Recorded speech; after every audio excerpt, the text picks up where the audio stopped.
Bismillahirrohmanirrohim. Assalamualaikum warahmatullahi wabarakatuh. Merdeka. Sugeng Mulyo Dumadi. Sugeng pepanggihan malih wonten ing channel Omah Dalang, channel kesayangan kita sedoyo.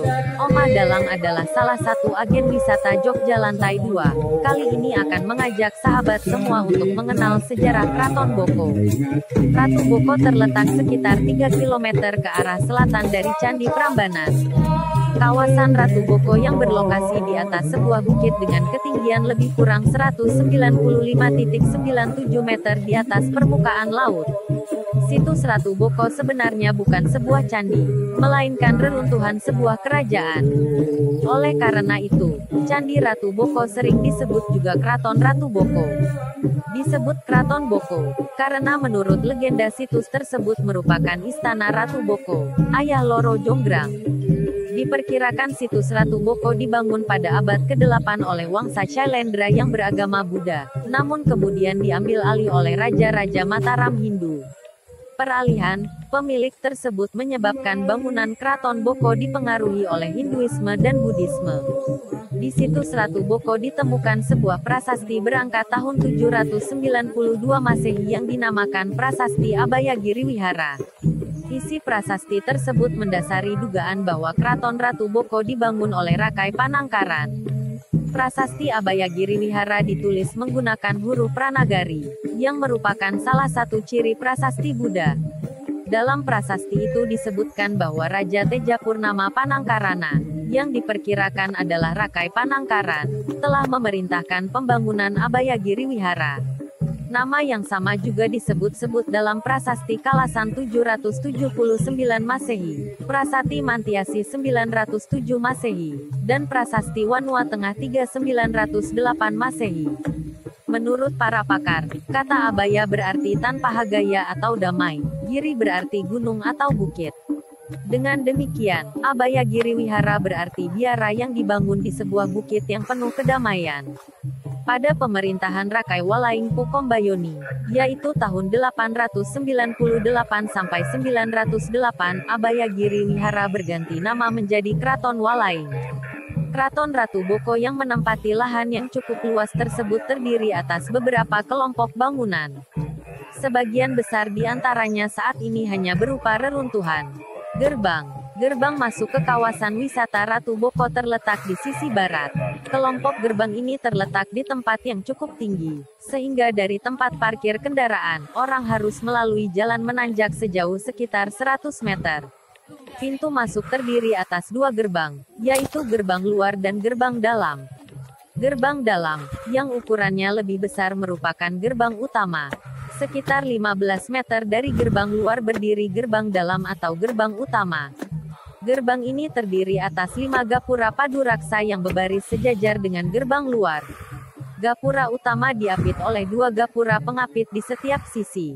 Walaupun gerbang dalam ini terdiri atas 5 gapura, namun tangga yang tersedia hanya 3. 2 gapura pengapit yang kecil tidak dihubungkan dengan tangga. Tangga naik dilengkapi dengan pipi tangga dengan hiasan, ukel, atau gelung di pangkal dan kepala raksasa di puncak pipi tangga.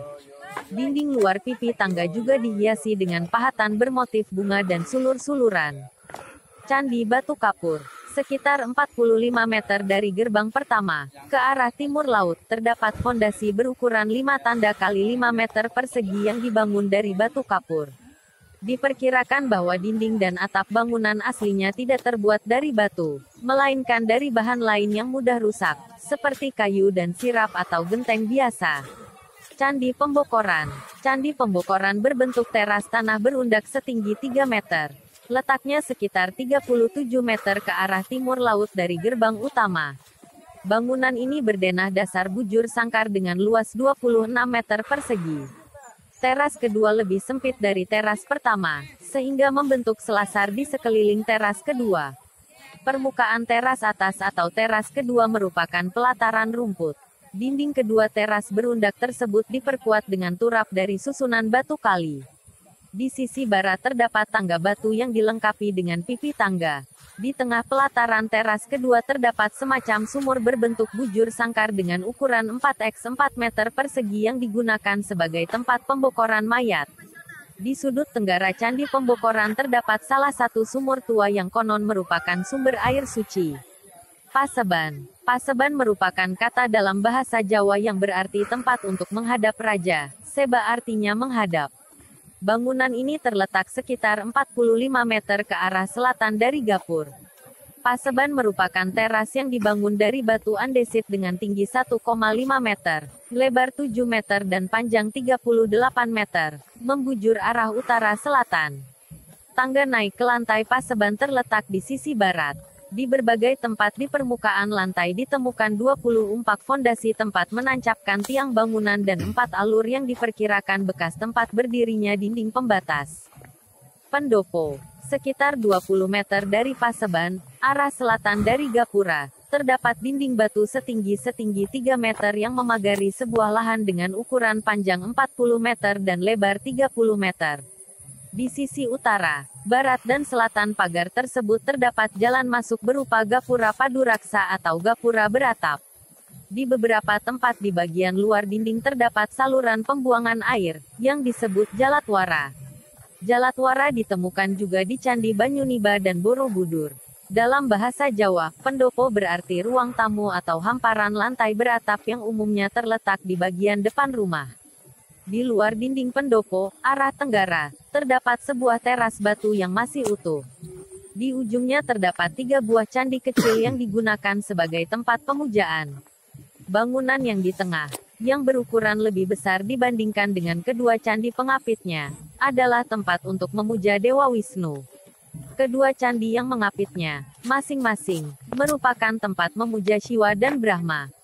Keputren. Keputren yang artinya tempat tinggal para putri letaknya di timur pendopo.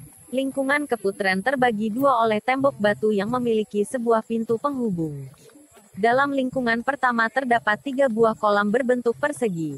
Dalam lingkungan yang bersebelahan dengan tempat ketiga kolam persegi di atas berada, terdapat 8 kolam berbentuk bundar yang berjajar dalam 3 baris. Gua. Di lereng bukit tempat kawasan Ratu Boko berada, terdapat 2 buah gua, yang disebut Gua Lanang dan Gua Wadon atau Gua Lelaki dan Perempuan. Gua Lanang yang terletak di timur laut Paseban, merupakan lorong persegi.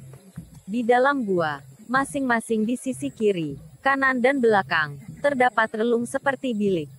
Pada dinding gua terdapat pahatan berbentuk semacam figura persegi panjang.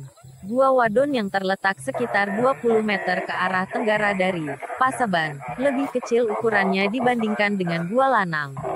Di bagian belakang gua terdapat relung seperti bilik. Oh ya guys, ada pesan dari Ki Purbo Jagat. Tempat ini sangat indah tetapi energinya cukup besar. Jadi baiknya jika ke tempat ini kalian siapkan fisik dan mental yang prima. Jangan kondisi lemah apalagi suka melamun. Kalian bisa kesurupan loh. Jaga kesehatan dan selamat berwisata. Jangan lupa langsung saja menuju agen wisata Jogja Omah Dalang Jogja lantai 2 atau kami siap jemput ke bandara terminal dan stasiun terdekat. Tinggal calling saja, 081579099176. Jangan lupa, like, subscribe, komentar dan klik tombol loncengnya. Untuk melihat video menarik lainnya dari Sanggar Omah Dalang. Salam budaya, salam wisata, Jogja istimewa, Gunung Kidul surga wisata. Walhamdulillahirobbil alamin, merdeka.